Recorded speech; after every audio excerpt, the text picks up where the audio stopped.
காட்டில் ஒரு புலி அழகாக வலம் வந்து கொண்டிருந்தது. எந்த விலங்கு பார்த்தாலும் பயந்து ஓடி ஒளிந்து கொள்ளும். அந்தளவுக்கு ஒரு கம்பீரமான நடை. ஆனால் ஒரு நாள் ஒரு வேடனை பார்த்து திடீரென துரத்த ஆரம்பித்தது புலி. வேடனும் ஓடிக்கொண்டே இருந்தார். ஆனால் புலிக்கு திடீரென காலில் ஒரு அடிபட்டு அந்த இடத்திலே அமர்ந்து விட்டது. வலியால் துடித்த புலி மற்ற விலங்குகள் எல்லாம் பயந்து ஓடின. புலி அப்படியே அமர்ந்திருந்த நிலையில் வேடன் அதனை பார்த்து மிகவும் வருத்தம் கொண்டார். புலியின் அருகில் அமர்ந்து அதற்கு ஒரு கட்டு போட்டு விட்டார். ஒரு நாள் வேடன் தவறுதலாக ஒரு மலைப்பகுதியில் இருந்து கீழே விழுந்து மயக்கத்தில் இருந்தார்.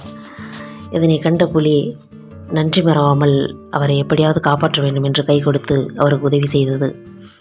அன்று முதல் புலியும் வேடனும் நெருங்கிய நண்பர்களாக இருந்தனர். நாம் எந்த ஒரு விலங்குகளுக்கும் தீங்கு செய்தல் கூடாது, துன்புறுத்தலும் கூடாது. எந்த ஒரு விலங்காக இருந்தாலும் அதனிடம் அன்பாகவே நடந்து கொள்வோம். விலங்குகளை பாதுகாப்போம்.